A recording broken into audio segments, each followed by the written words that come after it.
Welcome to episode 34 of Lost in Chronologically Lost, where this time they kill off the last main black character, so they have to bring back an old one. Even though I'm pretty sure they brought back the old one, like, seasons later. You would be right about that. Yeah, because this... I'm gonna briefly say, I had a realization before watching these episodes, that I was realizing, you told me that, like, Walt will have cameos in later seasons, because some characters, like during season 5, will be back in the regular world. Right. And I know Hurley is one of them, and I thought, maybe we could get some more of Hurley and Michael interacting. Maybe Hurley could beat his ass. Because if Walt is going to show up, Michael probably will too. And then I got Michael here in what seems like it'll have been a flashback when we see him later on. Right. I was unsure of when this would show up. He almost died. And I was like... Sorry. And I was like, oh shit, damn, am I not going to get Hurley beating his ass because he died? But he's alright. Yeah, so... I was unsure of when this was going to show up, because even the official, or not the official, the wiki timeline just says that event happens sometime between day 70 and day 75. So they could have thrown it in anywhere, and they chose to throw it in here. How do they know that? There's some... Maybe is there a later scene where they mention the date he was in the hospital? There's a later scene you'll see that you'll understand why. It's pieced together with very minor pieces of stuff, but all right, I can trust that. Right. So where do we begin with these episodes? Well, at the start we have Desmond watching Claire and Aaron a little creepily. And he tells her there's a roof problem, he wants to fix it, but then Charlie, feels threatened because he wants to be the man of that household. So they reject Desmond's offer. Right, yeah. So then we have Jack watching some Looney Tunes. Oh, no, I'm pretty sure that's... Okay, I don't remember. Actually, I was gonna say I think it's a Disney cartoon, but now I actually don't remember if it's Disney or Looney Tunes. But I do. I recognize that cartoon with the swans singing. Oh, it might have been Disney. I'm not sure. I thought it was Looney Tunes. I don't know. It's some notable old cartoon. Yeah. Anyway, so he's obviously pretty frustrated about being locked up. Yeah, and Juliet says, Ben isn't in charge. We all make decisions together. Which is an absolute lie. That's not true. That is total bullshit. Well, yeah, it's seen as bullshit because then Ben comes in and just makes a bunch of orders, and... Yeah, and Jack points out Ben was willing to let her die. Yeah, so he's trying to cause friction between Juliet and Ben, which is also like, I don't think you could create more friction than there already is, considering he caused the death of her boyfriend. Like... Yeah, and she knows that he is horny for her. Yes, so the others come back with the woman that Sun shot on the boat. Colleen. Yeah. And Sawyer, I think, figures out that one of them shot her, and he thinks that this could lead to them getting out. Yeah, he's trying to set up his trap, but they have cameras. They know what they're doing. Yeah, they know what they're doing. Any ideas what the flashbacks were for this one? I think, well, for this one, as in, like, Sawyer's whole plot. Yes. Because I think things are still mixed together. But I think... My thought was it was Sawyer in jail. Correct. Because I think there was just a kind of... There was that parallels. Whole, yeah, he's in jail here. He's in a cage. There's the long cons, the whole ending reveal of the twist of what the con was. And it's season 3. Yes. So, Kate's saying, well, once we break out, then we have to go get Jack. And he's like, well, we don't even know where Jack is. So... Yeah. It honestly, it is kind of a dick thing to say, but I honestly think, given what they know, it would be better for them to escape him and then try and come back and break him out later. Like, what they need to... Like, yeah, it's a dick thing to say, but what are they going to do? Are they going to search the whole place and just get themselves caught again? Like, no, you got to get out. That's the only option. Right. So then Ben shows up, and so Sawyer tries his plan, and Ben's like, yeah, we turned it off. It's not going to work. Yeah. And then Ben beats his ass. Sawyer... Yeah. Huh. Probably, like has to do with Sawyer being, underfed, injured. You'll see whenever Ben 'Cause I has to do any kind of physical thing, he always has like a baton with him. He seems to be very skilled with it. Yeah, he's like a cop. Anyway, Sawyer wakes up and he's bound to a table, and my first thought was, holy fuck, are they gonna steal his kidney? No, they're just going to give him an injection of what is probably just saline, but might not be. Yep. And then Jack hears something of it through the magic radio, and then it's worth mentioning the others are like, no, you have to stick it here, like in the movies. It seems like they have no idea what they're doing medically. Well, it could be faking it to freak. They could be faking to freak out Sawyer. It could, but it does seem like really their only doctor is Juliet. Yeah, or I feel like they probably have more doctors, but the rest of them probably aren't there on Hydra Island. Right. I don't know about that. Because I don't think they would have had literally no doctors until they recruited Juliet. Well, I think a lot of it is, they don't have to deal with being shot at for a long time since they wiped out the Dharma people however long ago, and even then they had a truce. And the island magic does heal like some things, so I guess it is notable that Ben has cancer because it's seen as very unusual that he would get a disease like that. It just still seems very irresponsible to not have any other doctors. Right. So anyway, we get Desmond borrowing a golf club from Paulo. Yeah. And then Sawyer wakes up, and Ben commits animal abuse. Yep, just by showing that, we killed this rabbit, except maybe they didn't. Yeah, and then they have the whole pacemaker thing, and it's just like...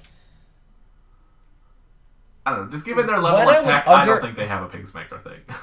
No, but just, they told Sawyer that they did, and when I was under the impression that he did have this, it freaked me out. I hate the idea of that. That's like a really fucked up thing to do someone. So I'm glad it was just a con.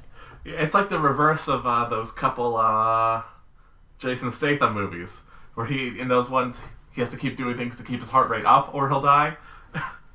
I've never seen that, but it's also the MCU Incredible Hulk movie has early parts where he always has a heart rate monitor because if it gets too high, he'll turn into the Hulk. Oh, okay. I never saw that movie. People say it's like one of the worst Marvel movies, and as a kid, I liked it. I don't know. I never saw it. Anyways, You probably don't need to see it. Anyway, when I was under the impression that Sawyer had this in his heart, I was glad at least to know that by season 5, it didn't seem like he had it. But it makes more sense that they didn't have to remove it or anything. It was just never there. Also, Ben says, we're not killers, James. And, yeah, you are. Yep. You have killed people. They just lie so much. They lie so much. Remember everything Ethan did? Exactly. But yeah, they threaten to put one in Kate if he tells her. So he just says, they just asked me questions. Right, yeah. And does a bad job. And of course then his heart rate goes up as he's watching Kate change because... Yeah. This is what makes me think of the Statham movie, because in both... They did 2 movies of it, and in both of them, at one point he starts having sex so that he can keep his heart rate up. And it's like, really?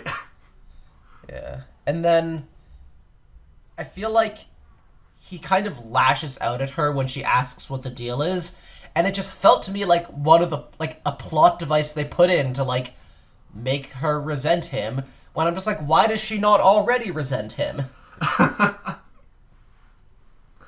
Yeah, so then Kate thinks that she can squeeze through the top of the cage, this is how I'm assuming that Carl got out, because he's skinny, he can just squeeze through as well. That makes sense.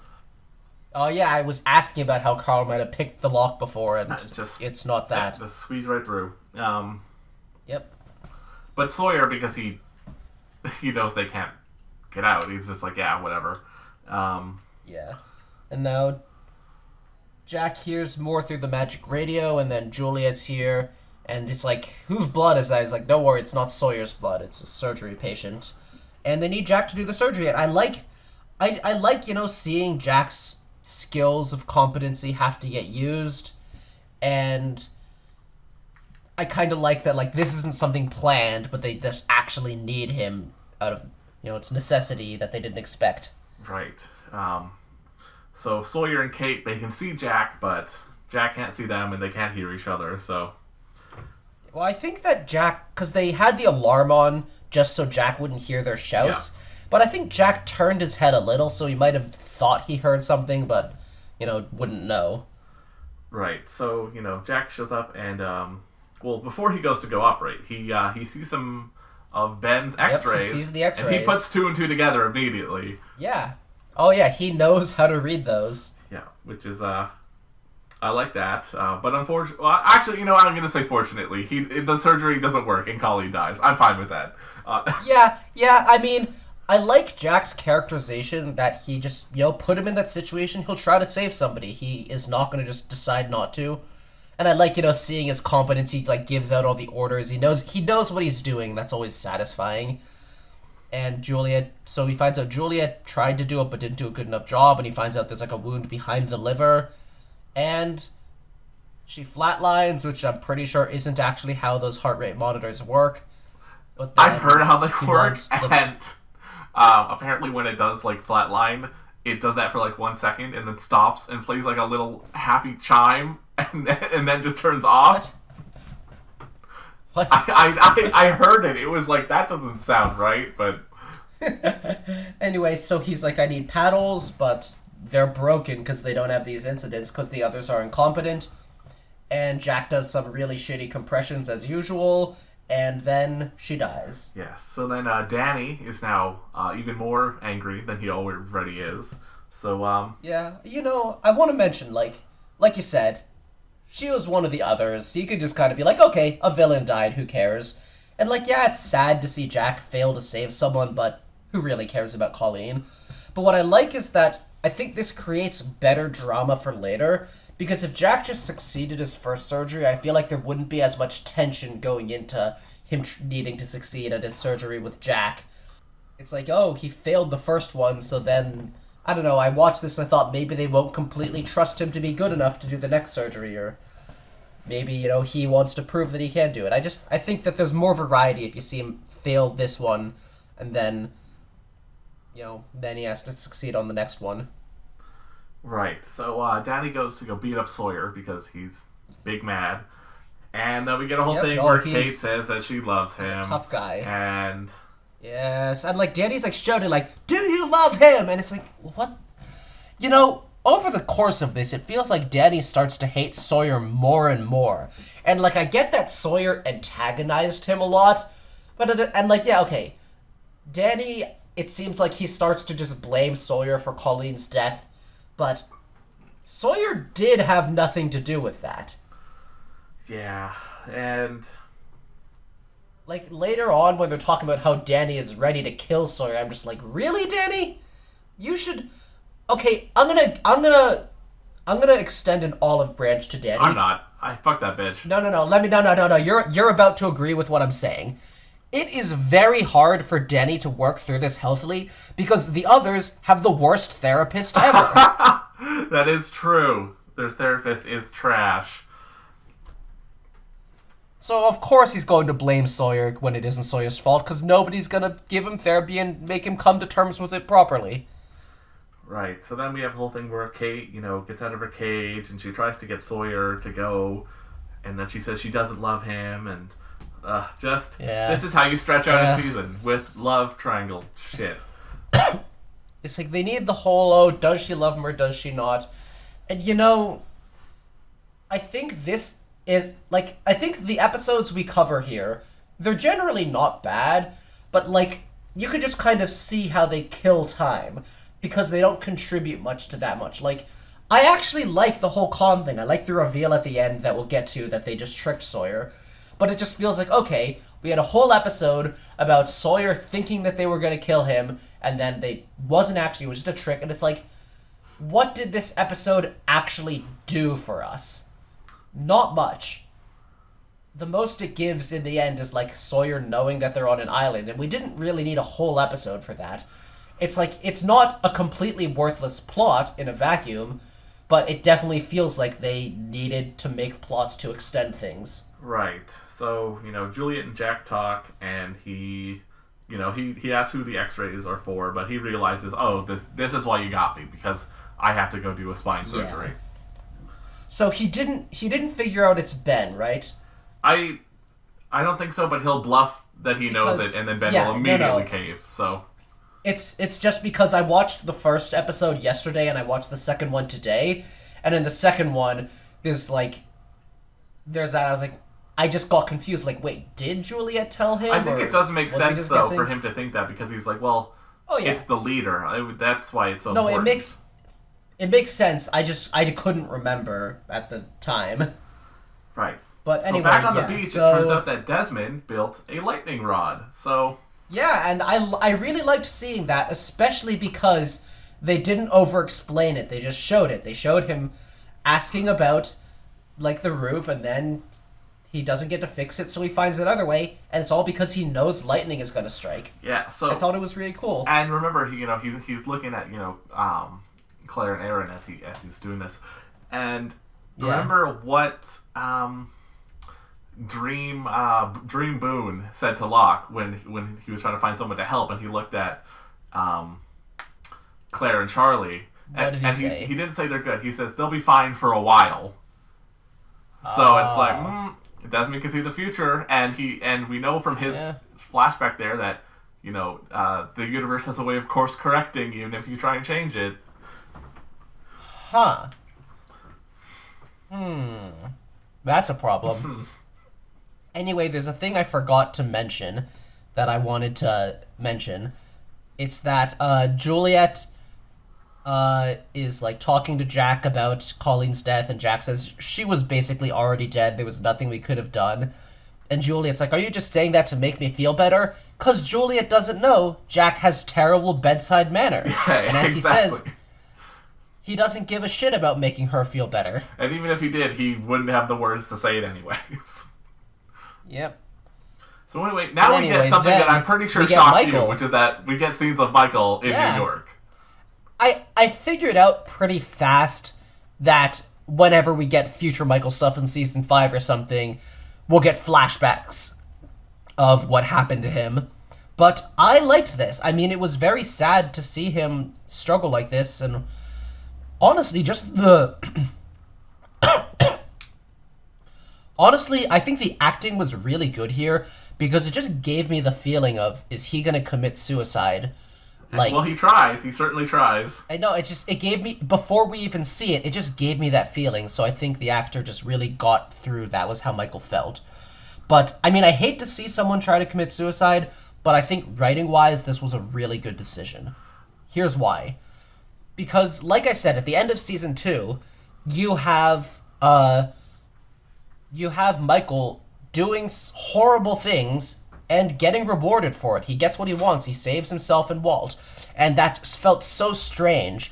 And that's why it makes so much sense to resolve that by actually showing his guilt. With instead of just having him be out of the story, he ended with being rewarded for doing bad things. He showed, no, those bad things are going to haunt him. And I would hate to see his end be committing suicide, but it makes sense that those would haunt him that much that, like, he is facing what he did, so he's not really getting away with it. But I'm also glad that he didn't die, and I think showing the attempt shows, like, okay, he did seriously regret it. Now we can start to see how he can move on. Right, yeah. When you went on that whole spiel at the end of season 2, I wanted to so badly say, I'm like, no, don't worry. He's not just getting away scot-free. It's... Yeah. Like, the best consequences are the internal ones, not being... I mean, I hate to see someone not able to live with themselves, but being able to live with yourself killed Ana Lucia and Libby. It is... Yes. It is the consequence of killing Ana Lucia and Libby, not being able to live with yourself. Right, and even then, after when he thinks he wakes up in the hospital, and he sees Libby. Yeah, Libby is... Which doesn't make any sense, because Libby was a psychiatrist. Anyway, yeah. Then he really wakes up, and he says, no, don't call Walt and everything. So, yeah, that's where Michael's at. So, it definitely... And I think there's more to that flashback, it's just later.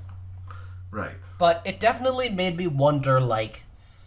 Because we didn't see Walt for all of this, and at first I was wondering, like...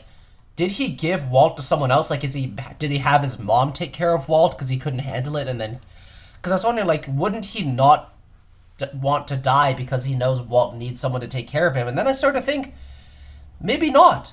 Maybe he left Walt at home in bed and he's just doing this and someone's going to have to find Walt. This is something I don't want to touch on too much, but I will say, we know that in season 5, Jack and Kate will come back to the island after having left. Saeed... And Michael will not. Saeed as well, though against his will. I forget who else. And Hurley. Hurley came to of his own volition. Hurley. And it does kind of go to show that you're seeing Michael here. Now he's made it off the island. He's in the real world. And he's miserable. Like, his life sucks. Yeah. It does kind of show the importance of the island to these people, where he was... Like, season 1, Michael was honestly peak Michael. He was at his best there. Oh, yeah. And I loved season 1 Michael.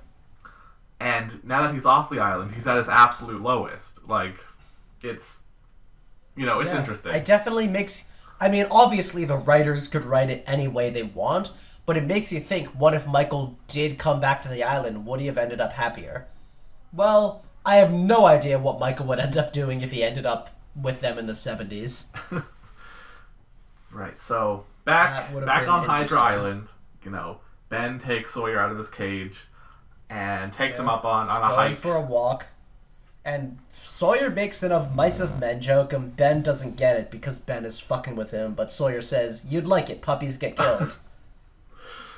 But then Sawyer, his heart rate gets high, and then they're just like, "Yeah, we fucking got you. You got fucking boomed, you bumbling idiot, you absolute buffoon, you thought." Yeah, but that's how you gotta con man's respect. You have to con him. Like... Yeah. Which, look, Ben says, "We're smarter," and it's like, no, you just have a very unfair playing field. You have every advantage here. Of course you can con him. Right, and then that's how Sawyer finds out that they're not on the main island, so escape is impossible, pretty much. So, on its own, I like this whole reveal. I like that they tricked him. I think it's funny. I enjoyed it. But it really doesn't give us anything to the plot. Like, they said, they earned his respect this way, but, what does him respecting them matter? I don't think it comes up later. I don't think it really affects anything. So, it's a plot that wasn't bad, but existed to pad out time. Right, so now we're moving on to the next one of these 2 episodes here, where we start with Echo still unconscious from the bear attack, because that's a thing. Yep, and Saeed and Hurley watching him, and he's dreaming that he just dreams a bunch of flashbacks, pretty much. Yeah, so what do you think the flashbacks were for this episode? I couldn't remember for sure, because I didn't remember which Echo flashbacks we got before. Right, so, this was the one to deal with the vaccines and the gangsters who show up, and alright.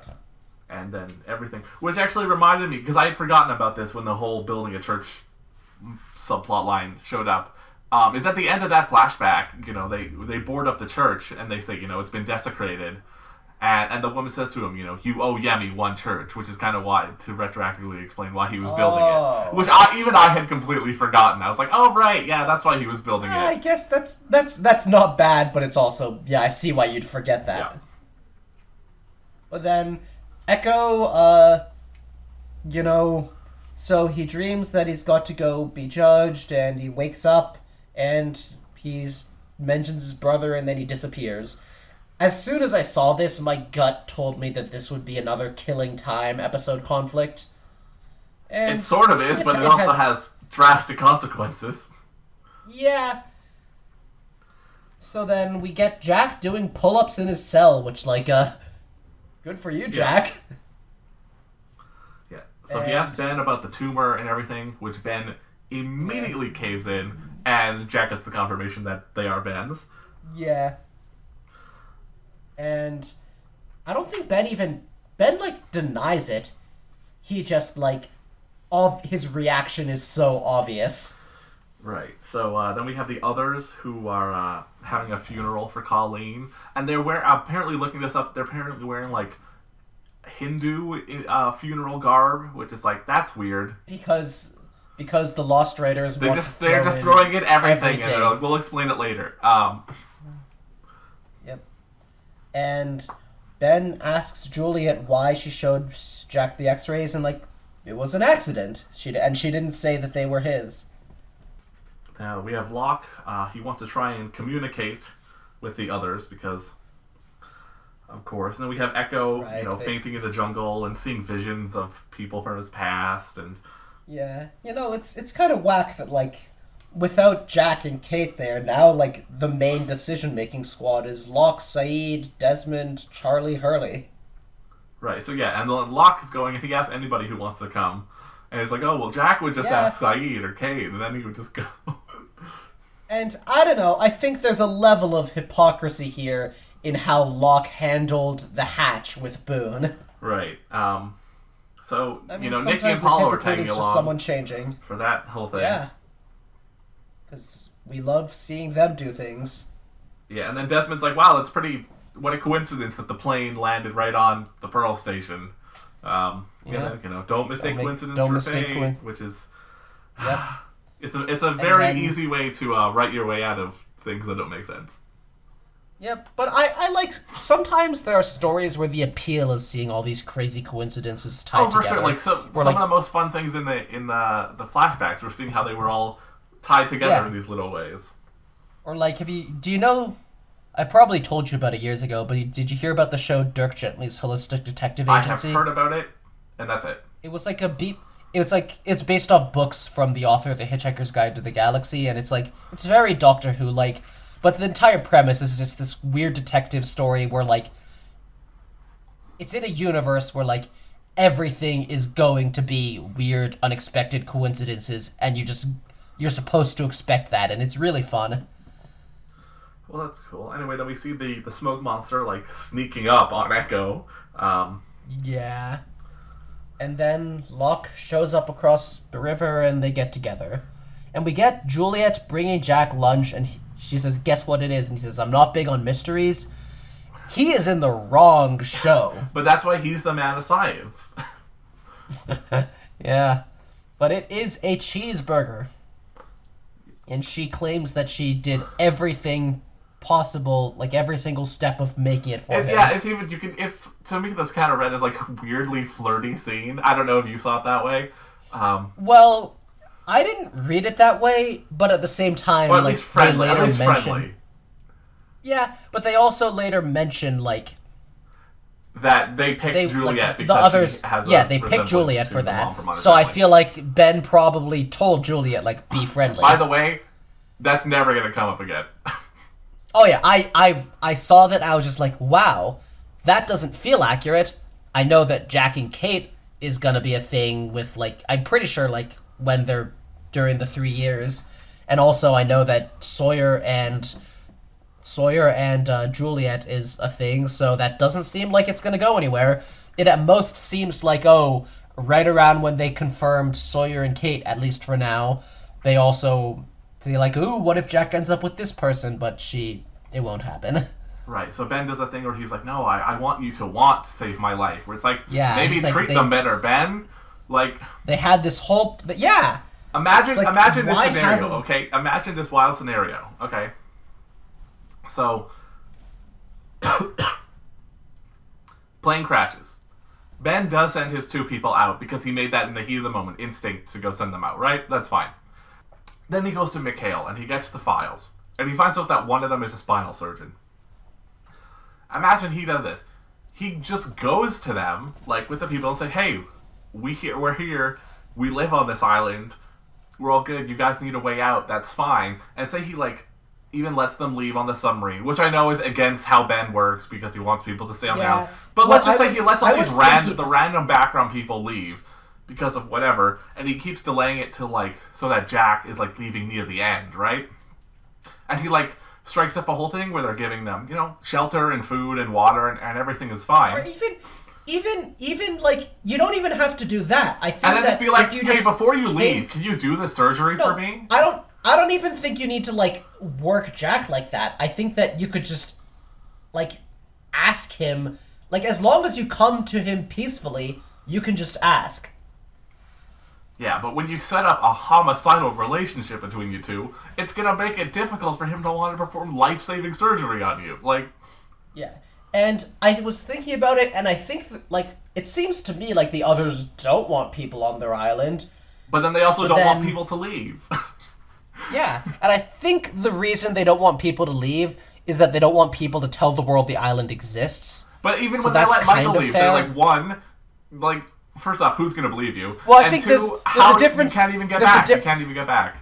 Well, there's a difference between one person being believed and, like, a whole several dozen people being believed. But at the same time, like, yeah, no one can get back anyway. Right. So then he says a line which is actually, you know, he asks if Jack believes in God. But obviously in this scenario, God is Jacob, which makes the scenario even more true since we know that Jacob does bring people to the island. Which is that he's like, you know, 2 days after I find out I have a tumor on my spine, a spinal surgeon falls out of the sky. Like, and it's like, you know what? That is true because Jacob brings the people to the island. So that is a legitimate argument. Anyway, then Locke is walking with Echo, and Locke asks, like, are you looking for Yemi? And Echo puts a knife to Locke's throat for saying Yemi's name, which seems like a big overreaction. I mean, he seemed like when that young Australian girl even just mentioned him, it seemed like he was about to attack her in that airport for a second. Like, he's very sensitive about that in an unhealthy way. Yeah. And then they talk. Locke asks like Echo what he saw, and Locke says he saw a bright light. And are they talking about the smoke monster? When did Locke see a bright light? When he saw the smoke monster in season 1.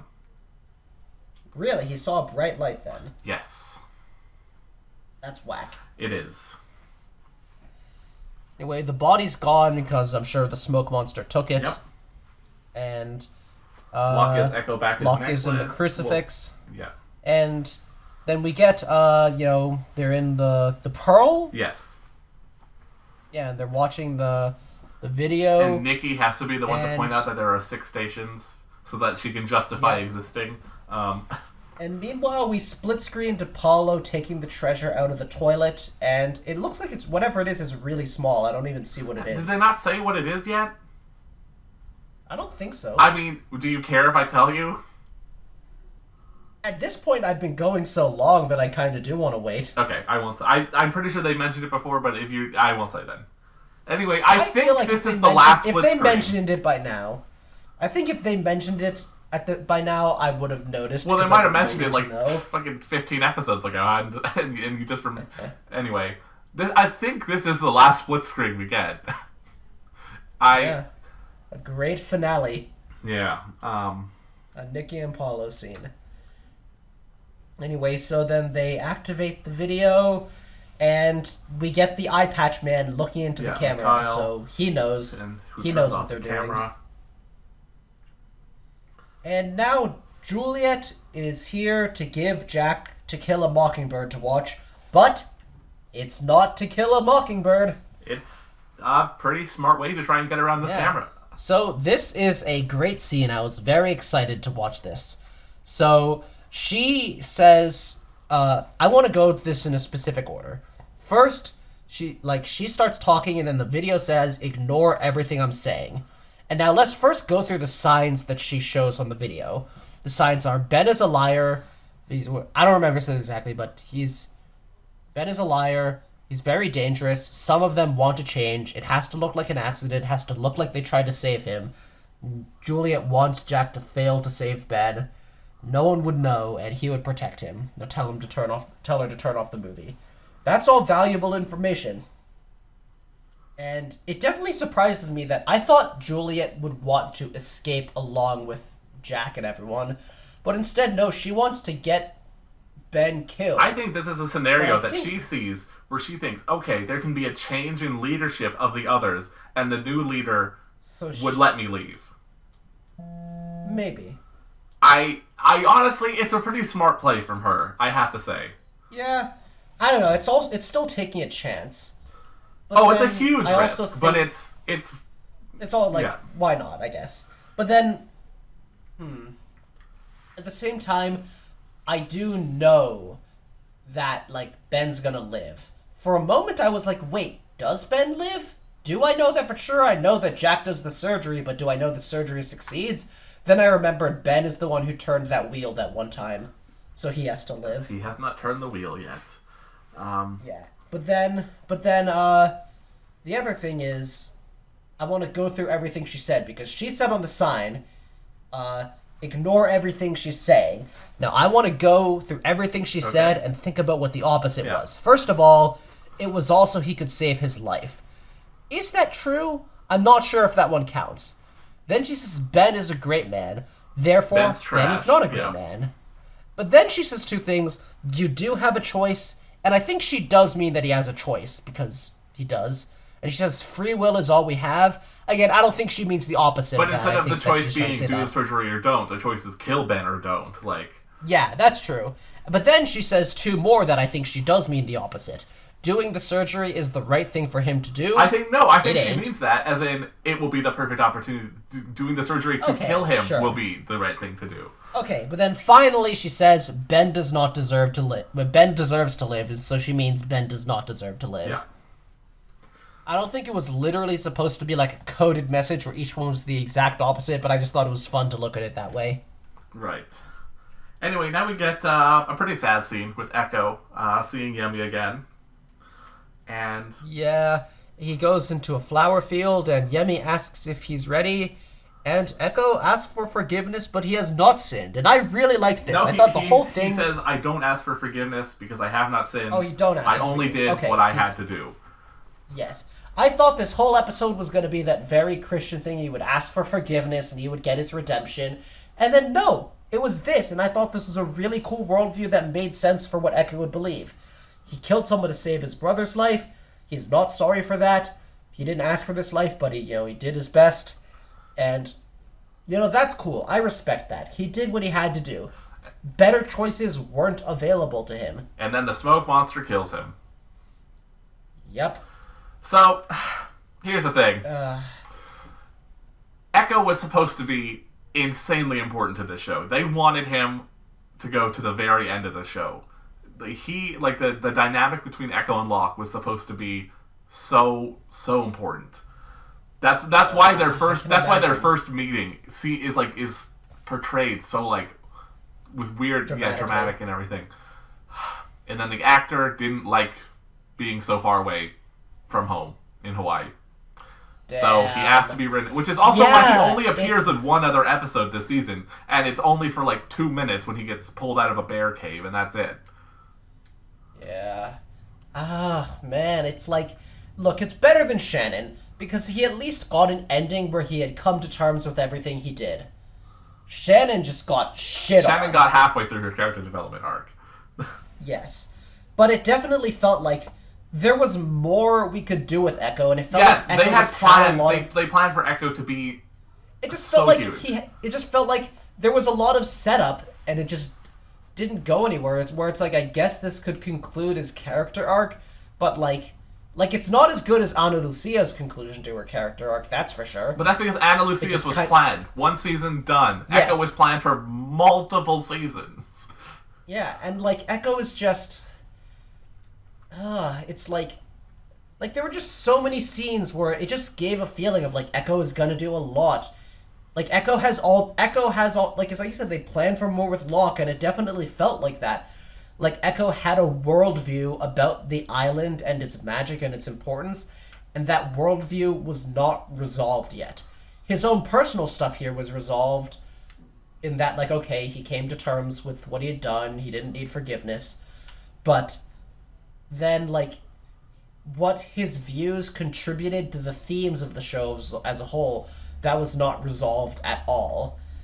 And Locke has a few lines throughout this where he is convinced that Echo died for a reason. He really didn't. He died. The reason is the actor didn't want to live in Hawaii. That's why he died. Yeah. There's nothing for you to figure out, Locke. Anyway, the smoke monster just slams him around so hard that I'm just like, okay, you can't live for this. So I am at least glad he died, and that saying he lived from that would be bullshit. But I have a few more things to say. Killing him off with the smoke monster is a cheap way to kill someone off. And first of all, why did the smoke monster kill him? I'm not sure. I think it might have to do with maybe the smoke monster was appearing as Yemi to him because, maybe he wanted to manipulate Well, yeah, we Echo. know that because then as he's being, the smoke monster is portraying himself as Yemi, he says, you speak to me as if I am your brother, which... Yeah, I think that he wanted to manipulate Echo, but then Echo didn't have the reaction he wanted, so he gave up on Echo and said, okay, I can just kill you. That is part of it. I will say, this killing in particular, they really have to go out of their way to explain later on. Alright. It's very awkward to try and piece this into the rest of it. Yeah. So then, secondly, it doesn't really contribute anything. Getting killed by the smoke monster isn't a character-driven death. All it really does is this establishes that the smoke monster will kill, which, okay, is kind of significant. But then it brings up the question of why isn't he killing everyone else? He can just throw them against the trees. Yeah. So, at most, what this does is just... it establishes that the threat is greater than we thought. But I will even give Shannon's death credit that this doesn't have. That Shannon's death contributed to character stuff. It was a huge character thing for Ana Lucia and Saeed. And this is just he just died. Shannon, I wouldn't give Shannon's death circumstances that... Okay, look, what's good is Ana Lucia's death. Ana Lucia's death happened because Ana Lucia made a choice not to kill Ben. And that's sad, and she didn't deserve it, but it happened narratively at a moment that related to her character, where if she had chosen to kill him, that wouldn't have happened. And... now that I say that, I'm not really sure I feel that way about it. Okay, the point is, there isn't really any depth to why Echo died. He just got killed because they wanted to kill him. Yeah, and I will say something that's even more disappointing is that this is the last you'll ever see of Echo, because apparently they tried to get cameos for him, and they never worked out, and they even tried to get him into the finale because they tried to get everyone into the finale to have just a little bit thing, right? Yeah. But there was disputes over what he would be paid. So he didn't agree, and so he's not even in the finale. And this is the last. This is the last we see of Echo. Like we said, a lot of characters who die in season 1, they find ways to use the character again, and that's nice of them. And they're not going to find. So they're just not going to find a way to use Echo again. Mostly due to the actor. The actor didn't want to come back just for lots of reasons. Whereas Boone's actor, they call him up all the time, and he's just yeah, sure, I'll come film a little cameo and then go right back to Vampire Diaries. I know that it's a lot to travel. It's a long plane ride all the way to Hawaii from anywhere, but it still is kind of taking a trip to Hawaii is not so bad a thing. I'm sure every time Boone's actor got called for that, he was oh, hell yeah, I'll go to Hawaii. Yeah, and I even know in season 5, I believe they filmed a good chunk of season 5 in LA, so a lot of actors were moving between LA and Hawaii anyways. So, it's... I think the thing also is with Mr. Echo is his actor, I believe, lives in London, which is so far... There's another actor, I believe, the actor for Charles Widmore, I believe, is also...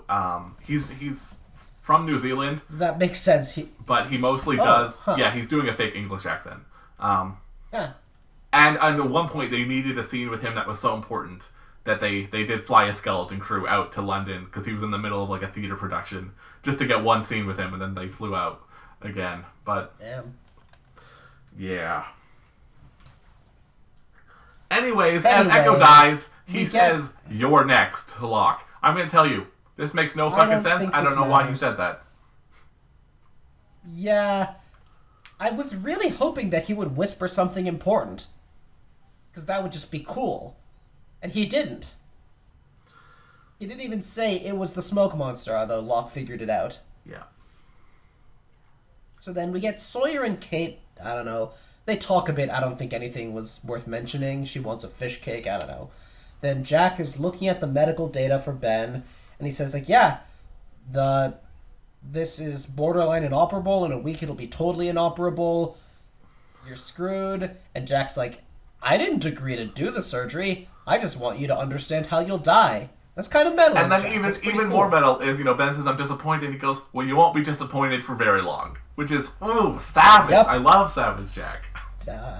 But you know that they're going to use Kate to try and manipulate him. Yeah, that was the whole plan. Yep. And so now I see why they needed Sawyer, and I think it's kind of silly. Because now it's like, okay, Kate has to beg Jack to do it, or else they'll kill Sawyer. Why don't you just threaten to kill Kate? Because I think they needed Jack to hear the plea from Kate, and I think if they were to threaten Kate herself, I guess they wouldn't get that plea that way. Jack would just get angry. Yeah, he would just get angry, or Kate just would be like, you know what, whatever, let me die, it's fine. I don't know if she'd go that far, but she wouldn't be as impassioned as if she was with Sawyer. And yeah, all right. So then we get a thing of Danny comes to get Kate, and then they're getting Sawyer. He does a day off, but he comes away. Does that matter? Well, I believe the day off was just going to be because they were going to execute him at the end of the day. So yeah, huh? And then Locke is talking about Echo. They say, oh, it had to be a polar bear or something, and they're going to do the funeral out here to not trouble everyone else. Then Locke tells Saeed about the smoke monster, and then Saeed says, oh, we're not headed toward camp. And I thought, oh, is something interesting going to happen? But it's just them getting the staff. Yep. Then we have Alex attacks the whole work site on Hydra Island. With a slingshot, and Danny has a gun. She was doing pretty good. She was doing pretty good on the people who weren't the guy with the gun. Anyway, and as she's getting hauled off, she says, don't trust them. They're going to kill your boyfriend just like they killed mine. Yeah, I don't know. I really thought she would be smarter than that. I really thought that Alex planning things would lead to something cool, and it really just led to her screaming with the slingshot. Yeah, anyways, I expected better. So Kate tells Jack they do a whole thing where Juliet's like, yeah, they're going to kill Sawyer, and then, go tell Jack to do the surgery. So then Kate begs her. They have, at first they're like, did they hurt you? Oh, they were kept in cages. We have to work. And then it's like, you have to do the operation. And she cries, said, they'll kill Sawyer. Oh, I just hiccuped. They'll kill Sawyer. But if you do it, they'll be let go. Yeah. And any idea what the flashbacks Jack just does. I didn't even really think about it. These were the flashbacks where Kate was married to the cop. What the hell? Yeah. Don't ask me to try and explain why they chose that one. I don't. Even the weed farm had the hunter line. Even the tattoos episode will be about the tattoos. What the hell is the connection? Kate in this episode is about wanting to save Sawyer. I guess it's that she loves Sawyer and she loved that guy, but even then it's like this is about her, she can't let the person she loves die, that was about how, oh, she had something good, but then she was too scared and she had to run away as always. I guess at the end of this episode, she wants to run away, but I feel like that really doesn't tie into her general running away character thing, because she is literally captured in a cage. Yeah. I can vaguely draw stuff like she loves Sawyer, she loved the cop, but no, there's really not a connection here. This is like the least connected one I can think of. Yeah. Anyway, back on the main island, Locke gives a eulogy for Echo, and then as he puts his stick down for a grave marker, he sees the light hitting it that says, "Go north, John." Is this really going to be Yes. how Locke finds Yeah. out that they should go north? Yeah. Well, I don't even have to say anything. Yeah, that is just really obviously silly. Yeah. Anyway, Kate tells Sawyer that she saw Jack and about the surgery, and Sawyer's like, "Oh, yeah, it's good that Jack doesn't want to do it." But she explains, like, "Oh, no, I told Jack to do it," and she climbs out of the cage, gets his cage open, and he reveals that they're on another island, and then we get... Also, the one thing I liked before this goes to shit is that he told her he didn't want to tell her that they were on another island so that she would have hope. And I think that is a pretty interesting character contrast to Jack's whole Man of Science thing, and how Jack couldn't, like, give his ex-wife hope with the surgery and stuff, and he had to learn to. I think there's something interesting in the parallel there. Anyway, then they start kissing. Yeah, and I think this is telling, which is that, Kate's whole thing is about running away, and the time he chooses to have sex with one of these men is when she finds out he is going to be executed in a few hours, and there's nothing that we can do to change it. And that's when she decides now is the time. Like, when it's fleeting. Like... And it's just like, okay... This whole scene, I'm just gonna read my notes almost exactly. Like, this is exactly what I wrote as it was happening. She kisses him. They kiss more. Isn't Ben probably watching them on the cameras? Oh, yeah. oh God, are they undressing? Seriously? They're on camera. The cages are open. Someone could just come right by and shout at them to get the fuck back in their cages. This is the worst possible circumstance for this. But it falls right into Ben's plan, so it's fine. Yep. But it's like... You have no idea how excited a lot of fans were when this happened. Not me, mind you. I know. I was the opposite of excited. But... I'm gonna be completely honest here. Sawyer and Kate do have more natural chemistry than Kate and Jack.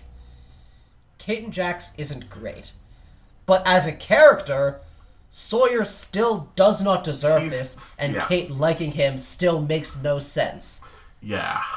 Like, this doesn't feel like Sawyer like, he did have the thing, he wanted to give her hope, but Sawyer doesn't really seem like he redeemed himself from any of the shit he did. Whereas, okay, he's not a horrible human being, he's not, like, okay, I mean, I was gonna say he's not a killer, but he did kill someone, but they don't know about that. But okay, he didn't, he isn't like Ben, but he didn't really redeem himself from a lot of the shit he pulled, just being an asshole in general. And at the same time, I don't think we got, like, a reason that Kate would slowly start to like him and not hate him. It's more like they're just treating it as though she secretly liked him all along, and now we're finally letting it happen. We're like, no! If you wanted to do this romance, make it develop into actually being believable. Yeah, no, but I know a lot of people who would disagree with you because Sawyer's hot, so that's their reasoning. And... Even you, like, no offense. Oh, trust me, I will... Look, there's a lot of characters who I will be like, it's fine because they're hot. Even Sawyer's too much for me. No, that's too much. Yes. Don't you like some characters that are murderers but they're hot? Well, there's a difference between murder and being rude. Yeah, it's I can I can forgive murder, but Sawyer is just an asshole. Yeah, no, I can forgive murder, but I draw the line at rudeness. You can forgive murder? What? Yeah, well, there's rudeness and the fact that Sawyer has been racist to Saeed a few times. And Sun and Jin, and, Yeah, them. Yeah. Anyways, Jack gets out of his aquarium, and he gets a gun, but then... Well, wait. There's a little... The magic radio tells him the door's open, and I have to say... I believe that was Alex's voice. I think. No. Is it? Because I thought this might have just been a play by Ben. But I do think it was... I think it was 100% a play by Ben, but I think the voice was Alex's voice. Huh. Well, I don't... If it was a play by Ben, I don't know how Jack would have realized it was open without the voice.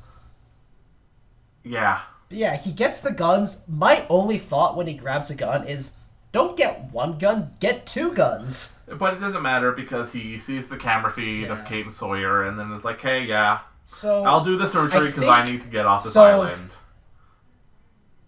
So what's his motivation here? Is it that he just really decides he needs to get off? Because what I thought here is it might be he cares, once he sees that Kate and Sawyer really love each other, he cares about Kate, that he doesn't want the man Kate it's that true, to but die. it's also like the kind of thing of like, but he's also in love with Kate, and if she's in love with someone else, he can't have that. He needs to be gone. He wants to not be confined on the same couple of islands as them. Yeah. Which is fair.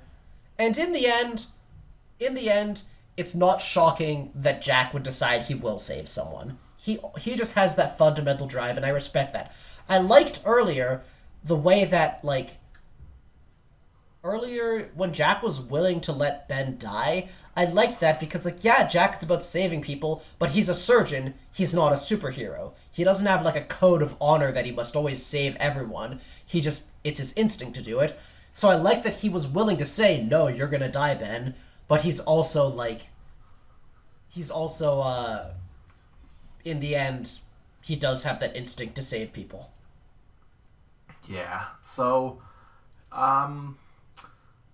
where do you think we're gonna get to in the immediate next 2 episodes? I mean, how can we delay the surgery much more? That's gotta happen. Yeah. But I don't know what else, really. I guess what I want to see is Locke's whole thing starting. I want to see Locke start trying to track them down, but at the same time, I know Season 3 Locke is going to be something, so I don't know if that's going to be good or not. I hope we get more of the Desmond plotline, because I want to see more of what he will do with his future sight. Right. And I don't expect that we're going to see more Michael just yet, but obviously that would be good. And... we're in day 70-ish, right? Yeah. We are, And we know they spend 100 days on the island. And you told me a while back, in the later seasons, they really make the most of the days they have. But it's still kind of crazy to think that, it's only going to be 30 more days before some of them get off the island. Yeah, if you do the math, you can figure out what day they will leave.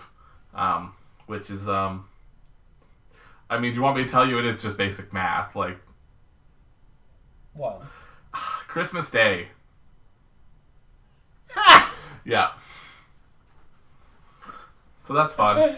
I don't think there's even any meaning to that. There's not, but it's that's fun.